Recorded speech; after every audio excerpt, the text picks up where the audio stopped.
Joshua, espero que te encuentres súper bien. Vamos a iniciar hoy lo que es esta asignatura de análisis cartesiano. Me presento, mi nombre es Luis Lobo. Yo soy igualmente egresado de esta casa de estudios como doctor en matemática. Tengo una maestría en finanzas, una maestría en docencia virtual y una en marketing digital y comercio electrónico. Soy ingeniero industrial. Soy licenciado en matemática, en recursos humanos y abogado. Entonces, en este periodo, pues voy a estar acompañándolo en el desarrollo de esta asignatura.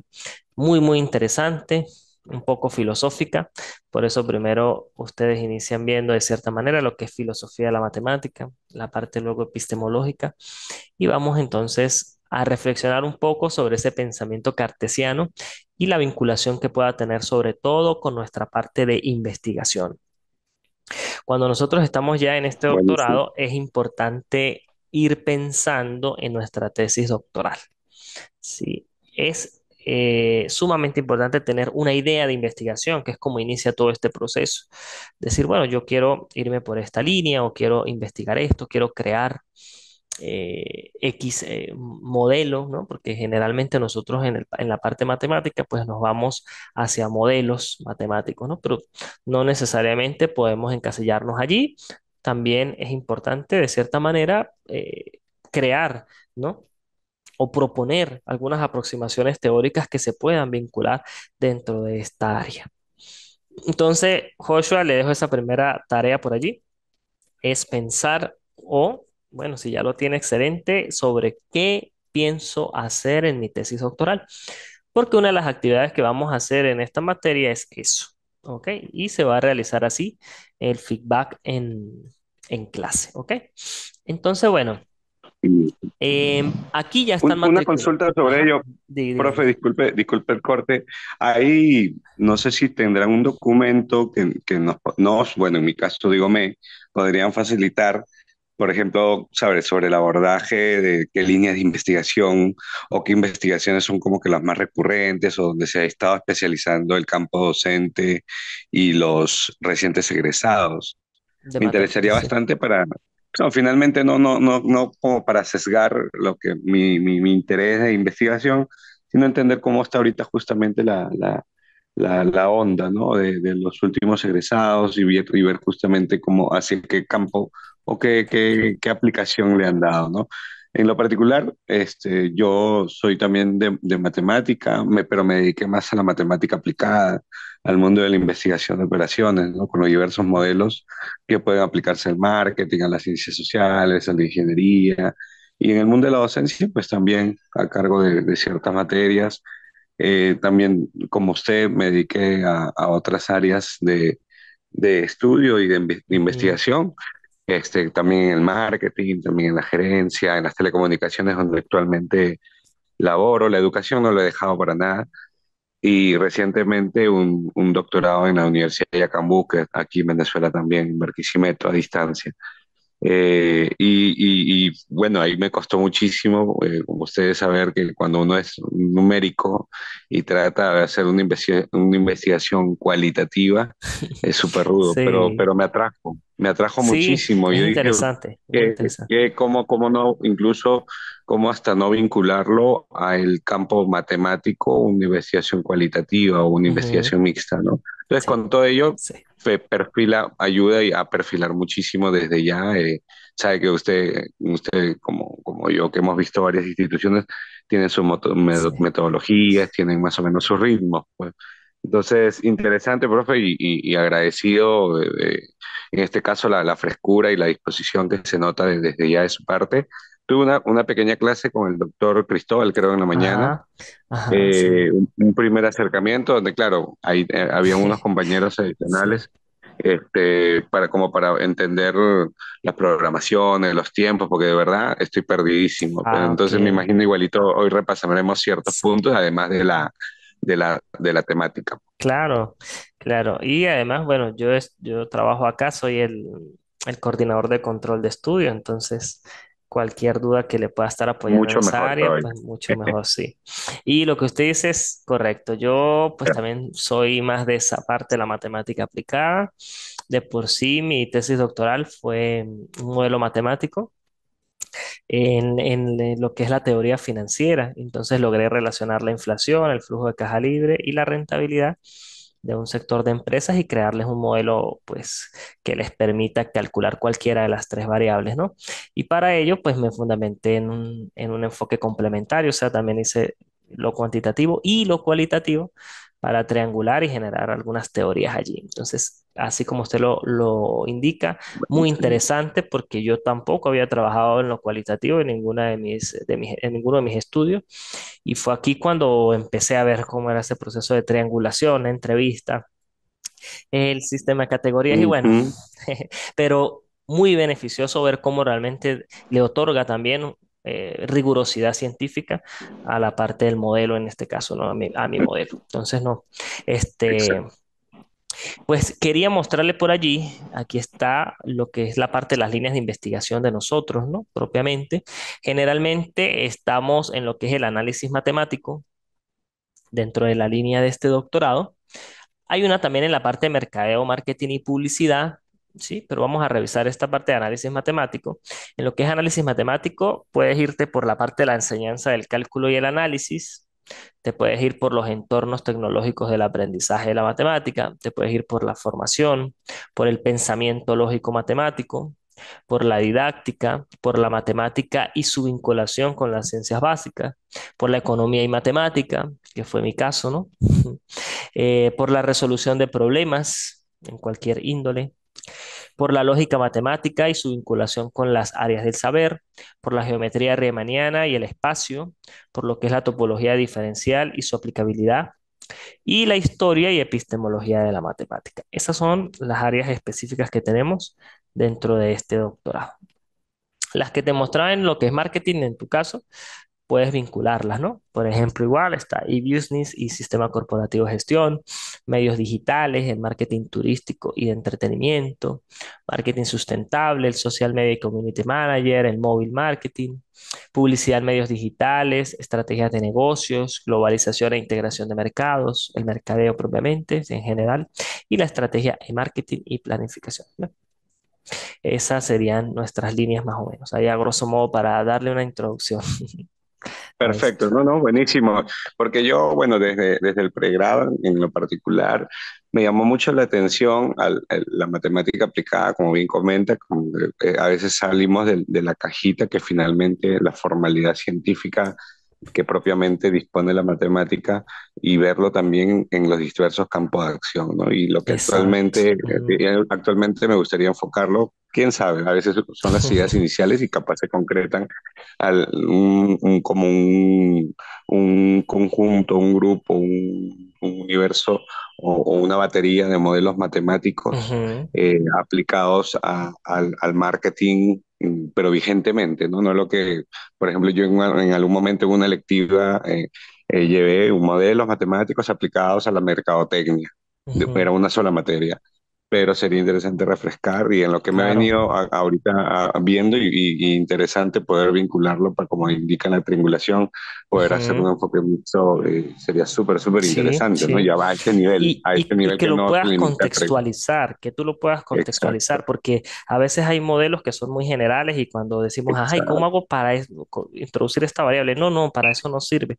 Entonces es mejor crear un modelo que realmente tenga aplicabilidad en un contexto específico y ya de esa manera sea aplicable. es así, Y bueno, si ya viene otro, pues el otro lo es así. creará o lo vinculará con otra área y así sucesivamente. Pero tratar de que en la creación de ese Sí, tesis doctoral ustedes sean muy específicos en el modelo, si es un modelo lo que quieren plantear, para que se haga de lo sencillo a lo complejo, ¿no? Que es nuestro método deductivo, pero con aplicabilidad, que es lo más importante, para que no quede allí solamente la investigación y luego no se aplique, ¿no? Ok, entonces, bueno, es así, bienvenido pues. también por ahí. Yo veo a Joel y Paul. Sean bienvenidos a la clase de hoy. Vamos a iniciar por aquí. Bueno, les mostraba el aula virtual. Aquí hay diferente material sobre lo que vamos a estar conversando, ¿sí? Por allí les agregué estas imágenes para que siempre tengamos presente la matemática interactiva. Y aquí tenemos igual un material de apoyo, lecturas sugeridas, referencias bibliográficas y electrónicas. Les repaso por allí cómo hacer un análisis crítico. Igual hay otro material de apoyo. Y aquí están las diapositivas que vamos a estar desarrollando. Estas son las diapositivas de la unidad 1 y 2, es lo que vamos a trabajar el día de hoy. Y ya vamos a ver por qué propiamente, ¿ok? Entonces, bueno, ya desde hoy tienen abierta el aula, entonces, bueno, pueden entrar hoy mismo y empezar a revisar, ¿bien? Entonces, análisis cartesiano, ¿sí? Una asignatura que está dentro del primer periodo de lo que es este doctorado en matemática del Instituto de Estudios Superiores de Investigación y Posgrado, al cual pues también agradezco por darme la confianza de impartir los conocimientos adquiridos y algunas experiencias a nuevos doctorandos, en este caso a este grupo como son ustedes. Les muestro en principio el plan de evaluación para que se vayan asustando por allí, dice. No, mentira. Esta asignatura la vamos a hacer bastante aplicada, ¿sí? Entonces, lo que es la unidad 1 que habla de Descartes, y la unidad 2 que vamos a ver el método cartesiano, lo vamos a valorar con un cuestionario. Un cuestionario es como lo que ustedes hacían de un examen, ¿no? Un examen, una prueba escrita que va a estar allí en el aula virtual, donde ustedes van a dar respuesta a algunas interrogantes. Pero ya vamos a ir viendo cómo se va a hacer. Este cuestionario no es un cuestionario de teoría neta, donde vamos a preguntar conceptos y elementos, no. Yo lo que quiero medir es la capacidad que ustedes tienen, ¿ok? En un tiempo determinado, de responder aplicando el método cartesiano. A lo mejor habrán preguntas, como dicen por allí, que la respuesta no sea del todo correcta, sino haya un proceso de subjetividad, pero siempre y cuando ustedes sustenten con alguno de estos métodos o con el método propiamente cartesiano, pues nos vamos a sentir que estamos en la línea correcta. Entonces, eso es lo que vamos a medir en esta primera estrategia. Llevar esta teoría que está por allí a la práctica, a casos, a suposiciones, a un axioma, ¿ok? A una teoría, a un teorema, X cosas que nos puedan colocar y nosotros ver cómo desagregar o cómo aplicaríamos también a un contexto cotidiano, ¿no? Les decía yo allí que a lo mejor las respuestas puedan llegar a ser subjetivas, pero para poder eliminar de cierta manera esa subjetividad, pues aplicamos el método cartesiano y de allí nos vamos por una línea, ¿no? Eso es lo importante y lo que vamos a medir aquí, cómo la teoría de lo que nos dejó Descartes pues se puede trasladar al contexto de la resolución de problemas del día a día a lo mejor. ¿Ok? Entonces, bueno, esa es la primera estrategia. Para la tercera unidad, que es método y experiencia, la estrategia va a ser un video con análisis. ¿Eso qué es? Esa clase la vamos a presentar o la vamos a presentar en una función mixta. Cada uno de ustedes, ¿ok? Ese día me va a presentar una explicación de la vinculación que tiene el método y la experiencia, después de ver la teoría, con su tesis doctoral. ¿Ok? Entonces, ustedes me van a presentar en máximo 5 minuticos, ¿sí? Cómo este tema se relaciona con su tesis doctoral. O bueno, también dice, ¿no? Porque de allí la misma matemática nos dice, o la no vinculación que pueda llegar a tener este tema con su tesis. Ujú. ¿Ok? Esa sería la segunda estrategia. Y la última estrategia, que es sobre el tema del método cartesiano y la matemática, pues lo vamos a hacer con un análisis reflexivo y comparativo. Y bueno, ahí tenemos las tres actividades que se desarrollarán en esta asignatura como tal, ¿ok? Entonces, un cuestionario, un Perfecto. video con el análisis y el análisis reflexivo y comparativo. Si algún estudiante no se puede conectar ese día, lo que pudiese hacer es enviarme el video o dejar el video y yo lo comparto por aquí para que sus compañeros lo puedan observar ese día en vivo, yo lo comparto en la clase y luego hacemos pues el análisis, porque por eso se llama video con análisis. Luego puedo yo relatar qué nos parece, qué no nos parece y debatir sobre eso, ¿ok? Ajá, dígame, Joshua. Profe, nuevamente, y disculpen lo atravesado.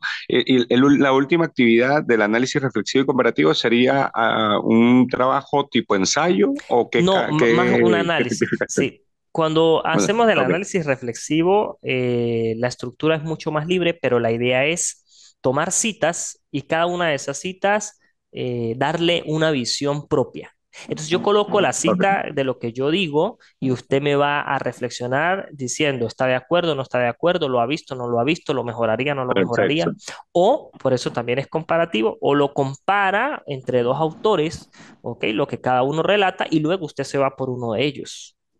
Y usted dice, bueno, en función de lo que dice Ortiz perfecto. y Cabrera, yo considero que es mejor lo Ortiz por esto, esto, esto, esto. Y que a Cabrera le faltaron estos elementos, por ejemplo. Entonces, eso es el análisis reflexivo y comparativo. Vamos entonces. Empecemos a hablar de esta unidad uno sobre Descartes. Y lo vamos a dividir en principio con algunos segmentos, ¿no? O catalizadores. El primero, como principio. Y es que básicamente el análisis cartesiano parte de las ciencias puras. Algunos también las llaman ciencias duras, ¿no? Y clasifican allí desde las ciencias duras y las ciencias blandas. Desde mi punto de vista, pues realmente nosotros no deberíamos ver unas ciencias duras ni blandas porque todas son necesarias para la investigación y para el desarrollo sustentable de un proceso y en general de una nación. Lo que sí bien es cierto es entender que sean duras o blandas son ciencias y que podemos aplicar lo que nos dejó Descartes en cualquiera de ellas. ¿Ok? Entonces, en esta área de ciencias, en todo lo que es las ciencias, Descartes es considerado como el creador de lo que es el mecanicismo, ¿ok? En general. Y en matemática propiamente, desde la historia de esa matemática, pues lo relacionan a lo que es la geometría analítica. Se le asocia con los ejes cartesianos, que quien no, por supuesto, conoce los ejes cartesianos, ¿no? Que siempre nos han enseñado desde algunos en primaria, otros en secundaria y pues por supuesto de allí en la universidad. Pero también luego esos ejes cartesianos con diferentes vinculaciones, como la fisiología mecanicista en medicina, propiamente un campo de la biología, con el principio de la inercia en la física, con el dualismo filosófico de lo que es la mente y el cuerpo, y con el dualismo también metafísico de la materia y el espíritu. Al hablar de ese dualismo filosófico, pues es entender la relación que pueda tener la mente y el cuerpo, y que también tiene una vinculación con la misma física cuántica que estamos desarrollando hoy en día y entender entonces cómo lo que la mente realiza y procesa desde un proceso intrínseco tiene vinculación con el cuerpo, ya sea de forma positiva o negativa. Y también lo que nosotros podamos hacer con el cuerpo, cómo tiene una repercusión con nuestros pensamientos y la mente.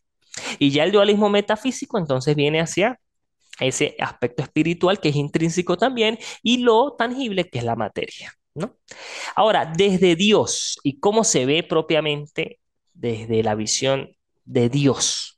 Entonces, Descartes demuestra que la idea de Dios es innata y es por supuesto entender que existe un ser superior, una materia espíritu superior y una mente cuerpo superior que se relata o se proporciona en diferente energía y que viene a ser comparativa con la idea de infinito. Entonces, para empezar a entender, diríamos, bueno, Dios o la idea de Dios para Descartes no es otra cosa que infinito. Dios es a infinito como infinito es a Dios. Y entender entonces que es una energía en la cual algunos dirán numéricamente pudiese llegar o que existe propiamente, pero que para llegar a tocarla o a tangibilizarla es un poco complejo. Y es ahí en donde empieza esa primera fusión de la complejidad que puede tener el análisis de Descartes dentro de la ciencia. Ahora, como verdad, entonces, Descartes refiere el término verdad al concepto de certeza. Algunos pues también asocian, ¿no? Lo que es decir, la verdad, hacerse, a tener certeza en lo que se dice. Y esta última se identifica con la supresión de la duda. Bueno, si nosotros tenemos duda, o en alguna hipótesis, en algún paradigma, en alguna teoría, en algún axioma, en algún modelo, lo que deberíamos generar es una verdad. Y para nosotros decir la verdad, pues tenemos que mostrar la certeza, lo que es cierto dentro de ese proceso. Lo que sea cierto y comprobable dentro de ese proceso, pues va a suprimir la duda. Y por eso es importante que para nosotros mostrar la verdad dentro de un proceso matemático, tenemos que tener dudas y tenemos que indicar cuáles son las posibles dudas que se están presentando y luego entonces decir estas certezas o estas hipótesis que se cumplen pues me van a permitir reducir o demostrar o bueno, responder mejor a cada una de esas dudas y al tener la respuesta, entonces llegar a lo que se conoce como la verdad. ¿Qué es complejo nuevamente? Sí, porque tener una verdad desde este concepto de Descartes termina siendo muy, muy complejo porque también por allí Joshua me pudiese preguntar, ajá, profesor, ¿y esa certeza es con respecto a quién? Porque a lo mejor lo que es cierto para Joel no es cierto para mí y lo que es cierto para Paul no es cierto para Joshua. Entonces, por eso es también muy importante empezar a indicar algunos criterios de certeza que permitan entonces tratar de reducir esa subjetividad que se pueda presentar en la verdad, ¿no? En ese término de verdad. ¿Ok? Ajá, continuemos. Tenemos aquí un planteamiento filosófico, ¿no? De René Descartes, que nos dice que se convirtió en un elemento fundamental del racionalismo occidental. Y es ese gran pensamiento que por allí, me imagino, lo han escuchado, lo han leído, que dice, pienso y luego existo. Ahora, ¿cómo se desagrega, ¿no? Conceptualmente esta frase? Pues primero es porque pienso, por consiguiente soy, o porque pienso soy, o soy porque pienso, ¿no?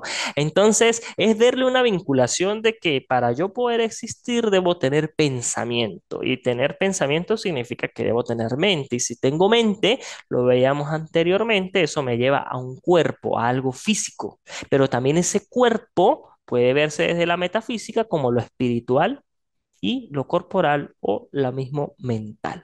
Entonces, para nosotros poder demostrar que existe, ¿ok? Cualquier expresión, en este caso matemática, que ustedes quieran demostrar o decir en su mismo proceso doctoral y llegar a un modelo, pues yo para poder decir que existe ese modelo, primero, debe ser verdad y ya vimos cómo comprobar que pueda llegar a ser verdad. Y segundo, pues para que exista tiene que haber un pensamiento y ese pensamiento, en este caso, tiene que tener un sustento teórico, un sustento que llegue a ser racional con antecedentes, con otras personas que hayan podido investigar sobre situaciones muy similares o relacionadas a lo que yo considero que es. Porque de lo contrario, pues no va a existir. ¿Sí? ¿Y por qué? Porque bueno, es que esa parte filosófica me dice, para existir necesito pensar, pero ¿quién piensa? El cuerpo. O sea que debe existir alguna otra persona, ¿sí? Que pueda tener un pensamiento similar o diferente al mío con el cual yo pueda mostrar que hay una existencia del algo y que ese algo, para que llegue a ser cierto, pues pueda demostrarse como una verdad. ¿Ok? ¿Mediante qué? Mediante diferentes elementos que sean ciertos. Entonces, de allí partimos hacia ideas innatas, ¿ok? Que dice, bueno, estas ideas innatas que venían propiamente de él, habla de descubrimientos, ¿no? Descubrimientos de algunas ideas que eran experimentadas con tal claridad y distinción que deberían ser aceptadas como verdaderas. ¿Y es por qué? Porque en su momento se planteaba que no existían dudas. Y ya veíamos que si no hay duda, pues era cierto, y si es cierto, se puede considerar verdad. Por eso decía, debían ser aceptadas como verdaderas, porque de cierta manera había claridad y distinción. A lo mejor hoy en día muchísimas, y no solo dentro de esta área, sino en diferentes áreas, hay ya hasta teorías que dicen, pues esto no es del todo cierto, ¿no? Y por ahí, por ejemplo, he visto algunas críticas teóricas y experimentales sobre ciertas leyes de Newton, ¿no? Tal es el caso. Entonces, eso es el principio de lo que pudiese ser una idea innata. Sin embargo, esto nos invita también a tener pensamiento crítico investigativo constantemente y a tener ideas que por muy alocadas que sean hoy, pues se pueden llegar a demostrar más adelante que sí, realmente eran ideas muy descabelladas al hoy, o a lo mejor eran ideas que sí pueden ser aceptadas como verdaderas. ¿Ok? Entonces, hay otros elementos: unidad, infinito, perfección, que hoy en día nosotros ya vemos, bueno, la perfección nos dicen no existe, y es que es cierto desde mi punto de vista, ¿ok? Veo que la perfección no se alcanza porque no hay una verdad absoluta, pero sí podemos relacionar diferentes axiomas a que sean perfectibles, ¿no? Y es llegar a decir entonces cómo manipular el término perfección para decir una aproximación a la perfección, o cómo en matemática lo podemos hacer con un simple límite cuando x tiende a, entonces en este tiende va a tender a la perfección, me voy a acercar a la perfección para ver qué ocurre. Entonces, tenemos unidad, infinito, perfección, axiomas de la geometría, y Dios. Estos elementos, estos términos es lo que define finalmente el pensamiento de Descartes. ¿Ok? Aportes y lo que les hablaba hace ratico, ¿no? Algunos aportes que pudo tener Descartes. El primero, el principio de la inercia, ¿sí? Según Descartes, la primera ley de la naturaleza es que cada cosa permanece en el estado en que se encuentra si nada cambia. Bueno, si ustedes piensan y dicen, ay, ¿por qué esto no se llama entonces la ley de Descartes o la primera ley de Descartes, sino la podemos ver, conocer como la primera ley de Newton? Y bueno, es allí también un proceso histórico de qué tomaba uno del otro, qué se ocultaba después del uno del otro, o qué simplemente llegaba a ser verdad porque se probaba. Y veíamos que a lo mejor este descubrimiento innato que pudo haber tenido Descartes no se había demostrado del todo, no era en ese momento a lo mejor certero, no se había convertido en verdad y por lo tanto, pues simplemente quedó como un enunciado, que más adelante Newton llega a tomar, demuestra, genera modelos y entonces llega a convertirse en una ley propiamente. Porque fíjense que aquí en este momento él hablaba de una ley de la naturaleza. Ya en este caso se puede llegar a adaptar o hasta hablar de una ley de los cuerpos que pueden tener. ¿Ok? Y ya se agregan otros elementos como que no es que permanezcan en el encuentro en el estado que se encuentra, sino también si está en movimiento, seguirá permaneciendo en movimiento a menos de que exista una fuerza externa, ¿no? Que cambie ese proceso. También viene a aportar esos inicios de la explicación teológica del movimiento. Entonces, el mismo movimiento rectilíneo y el principio de conservación del movimiento tal como nosotros pues lo hemos avanzado, ¿no? Entonces vemos, bueno, una segunda ley de la naturaleza que se aduce a que todo cuerpo en movimiento tiende a continuar su movimiento en línea recta, solo hablamos de eso, pero ya entonces Newton toma y profundiza a decir, bueno, pero es que también de ese movimiento rectilíneo puede generarse una uniformidad porque la rapidez o vector velocidad es constante y entonces en ese tiempo no va a cambiar. Y así vamos agregando. ¿Ves? Pero se parte de algo y es que la realidad no es precisa absoluta ni tampoco fue una sola persona el que haya generado todos los axiomas y todas las teorías que conocemos hoy en día, sino que lamentablemente la historia pues le atribuye a algún grupo selecto, ¿ok? De matemáticos, de filósofos, de físicos, ciertas teorías y leyes, pero a veces, pero la base podría venir de otros autores que a lo mejor eran los que realmente, ¿no? Pues se dieron cuenta de estas pequeñeces de la naturaleza. Igual el principio de conservación del movimiento, entonces hablamos de la tercera ley de la naturaleza, hace referencia a la estabilidad de los cuerpos en movimiento. El movimiento finalmente no se pierde, sino que se transmite, ¿no? Entonces luego surgen otras ideas como por ejemplo los choques y empezar a entender qué pasa en esa conservación de la energía del choque y que entonces si se transmite pues surge ese mismo término de energía y bueno, diversidad de elementos que van surgiendo de teorías. Bien. Es sumamente interesante a lo que hemos visto hasta ahora, ¿no? A grosso modo y por eso también les dejo ciertos puntos para que ustedes puedan profundizar a nivel investigativo dentro de este campo. Porque aquí tenemos ideas y por eso hay muchísimo material allí en el aula para que ustedes lean y realmente empiecen a nutrirse de esto, ¿no? Yo, por ejemplo, tengo propiamente un libro que se llama El análisis de Descartes y ahí hay demasiada información sobre este tema y donde también nos deja como ciertas controversias, podemos hasta dudar de ciertos procesos que nos han enseñado, ¿no? Nos han mostrado y pues genera incertidumbre en decir, ¿será realmente entonces esto? Y esas hipótesis que nosotros nos hacemos y esas dudas son interesantísimas porque ese es el rol sobre todo de un doctor, ¿ok? Investigar, pero una investigación que se pueda divulgar, mostrar, ¿sí? Dar a otros, por supuesto, respetando la autoría que en este momento ustedes van a ir formando y generando para que cuando se gradúen de doctores y le digan doctor, pues no más allá porque seamos o lleguemos a creer que vamos a saber más que otros, porque nunca es así, pero sí simplemente que seamos esos doctores del conocimiento que podamos tener, ¿no? Vamos ahora con este otro elemento que es la matematización. Este proceso de matematización creo que es indispensable para los que quieran irse por una tesis doctoral de modelización o modelos. Para nosotros modelar pues tenemos que aplicar lo que es la matematización, porque resulta que la matematización no es otra cosa que la representación de la realidad en forma de cifras, símbolos matemáticos, funciones, variables. Entonces, eso es lo primero que yo tengo que mostrar para un modelo y para aplicar este término de matematización, tengo que describir la realidad. Y lo que le decía o conversábamos con Joshua al principio, la realidad es tan relativa y subjetiva del contexto en donde yo me encuentro, que a lo mejor yo le doy un tema a cada uno de ustedes y la realidad en forma de cifras, símbolos y funciones puede ser muy distinta. O a lo mejor podemos llegar a la conclusión que sea muy similar. Y es ahí en donde luego aplicaríamos términos estadísticos para mirar qué tan correlacionado está ese contexto. Entonces, la representación de esas diferentes variables y las relaciones que nos van a permitir describir y analizar el comportamiento del sistema, que es, en otra forma, pues el todo de lo que yo quiero manejar. ¿Ven?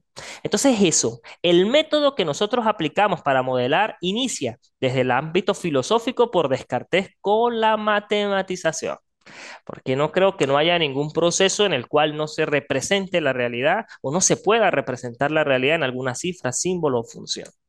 ¿Ok? A veces, por muy paradójico que quede, puede representarse. ¿Bien?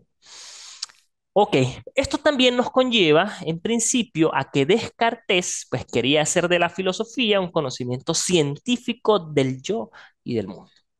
Porque lo mismo, al principio veíamos o se ve a veces la filosofía efectivamente desde un aspecto muy honestamente cualitativo, que de cierta manera pues voy a tener subjetividad, que a veces no da soporte, pero resulta que tiene un conjunto de conocimientos y que esos conocimientos hoy en día ya, por supuesto, son científicos, pero que a lo mejor en esta época pues Descartes no lo veía o no se reconocía como un conocimiento científico y él daba la base fundamental de que filosofar nos iba a permitir mostrar el yo, es decir, quién soy yo y también replicar en quién es el mundo o el contexto que me rodea. Y eso es sumamente importante para yo poder representar la realidad en una cifra, en un símbolo, en una abstracción matemática de lo que yo quiero mostrar propiamente. ¿Okay?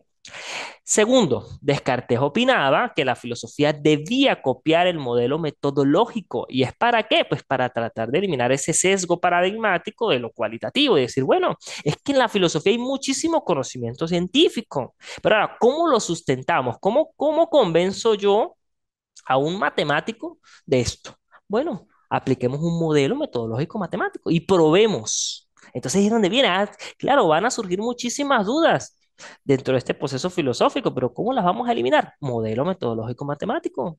Empecemos a eliminar esas dudas con certezas, con teorías, axiomas, simbología que pudiese ser certeza y creíble en el contexto para entonces tratar de eliminar cualquier duda y que se convierta en verdad.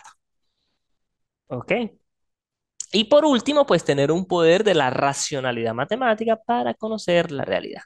Y es algo que, pues, todos podemos alcanzar dependiendo también de nuestro contexto y de lo que nosotros nos guste, porque estamos claros en que esta matematización y de, pues la matemática es tan amplia, tan amplia, ¿ok?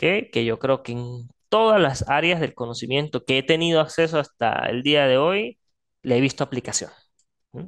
Sí, entonces, para nosotros poder abstraernos un poco y entender si realmente hay una relación o cómo puede existir una vinculación, pues hay que aplicar la racionalidad matemática. Porque esa racionalidad matemática nos va a permitir, como dice allí, conocer la realidad. Y si yo conozco la realidad desde el pensamiento matemático, pues yo lo voy a poder representar y aplicar entonces este ciclo de matematización, ¿no? Entonces les dejo por ahí este aporte que creo que es muy importante para ustedes para el contexto sobre todo de sus investigaciones, ¿sí? Porque ahí cuando estén haciendo su tesis les van a decir, ¿y qué método aplicó? ¿O qué método aplicar? Bueno, yo les recomiendo que no dejen de lado este método de la matematización, ¿no? ¿Alguna pregunta hasta el momento? Por ahora ninguna, profe. Vamos bien. Bueno, entonces vamos a continuar, porque ya nos quedan pocos minutos de la clase, ¿sí? Pero vamos a tratar de abarcar lo más que podamos para la evaluación que ustedes van a realizar. Vámonos a esto. Y esto es lo mismo, lo construí en función de cómo es el proceso de matematización, porque esa es la parte teórica. Pero ahora, ¿cómo se hace? ¿Cómo lo pueden aplicar ustedes en su tesis, por ejemplo? ¿Cómo lo hice yo desde mi experiencia, ¿no? Y cómo lo pueden aplicar ustedes. Primero, pues identificar ese problema en el mundo real, ¿ok? Pero en el mundo real del que yo estoy trabajando, porque es que hay muchos mundos reales.